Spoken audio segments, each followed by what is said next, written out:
Salut à nous tous. En 1990, nous n'avions pas de smartphone. Internet faisait un drôle de bruit quand nous nous y connections et les premiers téléphones portables étaient énormes, juste bons à appeler. Aujourd'hui, en 2025, l'intelligence artificielle écrit des livres, aide à diagnostiquer des maladies et même les voitures peuvent rouler sans conducteur. La réalité augmentée entre dans notre quotidien. Le futur n'est plus demain, il est déjà là, avec nous. En 30 ans, notre technologie a fait un bond incroyable. Dans les années 90, l'Internet entre dans nos foyers. Nous avons des téléphones qui ne servent qu'à appeler, mais c'est le début d'une révolution. Les années 2000 arrivent et les smartphones changent la donne. On peut désormais prendre des photos, surfer sur le web et être connecté en permanence.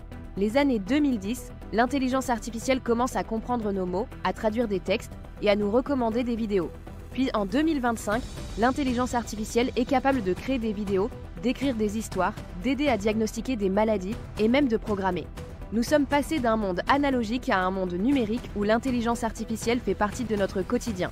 Mais alors, qu'est-ce que tout cela change pour nous? Dans la santé, l'intelligence artificielle nous aide à détecter des maladies plus tôt.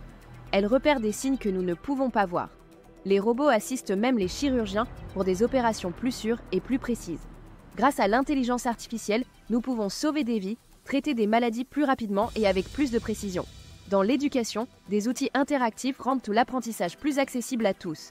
Les élèves peuvent apprendre à leur propre rythme avec des profs virtuels, peu importe où ils se trouvent. L'intelligence artificielle personnalise l'apprentissage en fonction des besoins de chaque élève, facilitant la tâche de l'éducation pour nous tous. Dans le travail, certains métiers sont remplacés par l'automatisation, mais de nouveaux métiers apparaissent. Spécialistes de l'éthique de l'IA, formateurs d'algorithmes ou créateurs de contenu. Nous devons évoluer avec ces nouvelles technologies en nous formant pour travailler avec elles et créer un avenir commun. Dans notre quotidien, tout devient plus rapide et plus pratique. Nous utilisons des assistants vocaux, nous faisons nos courses sans passer par la caisse et certains d'entre nous testent déjà des lunettes de réalité augmentée. Mais ces technologies, aussi pratiques soient-elles, soulèvent des questions. Sommes-nous trop dépendants? Qui contrôle les algorithmes qui prennent des décisions à notre place? Et qu'en est-il de notre vie privée lorsque tout est connecté? Demain, des robots compagnons pourraient aider les personnes âgées à ne pas se sentir seules. Les interfaces cerveau-machine pourraient permettre à nous tous de communiquer directement avec les ordinateurs. Mais pendant que nous rêvons de coloniser Mars, il est aussi essentiel de prendre soin de notre planète.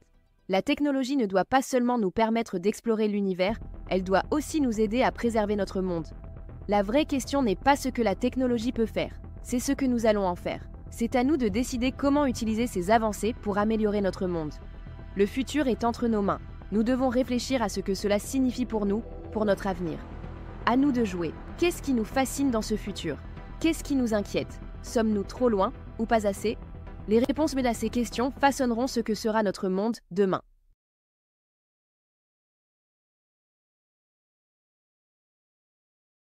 Si tu as aimé, abonne-toi et rejoins-nous pour explorer ensemble le futur de la technologie.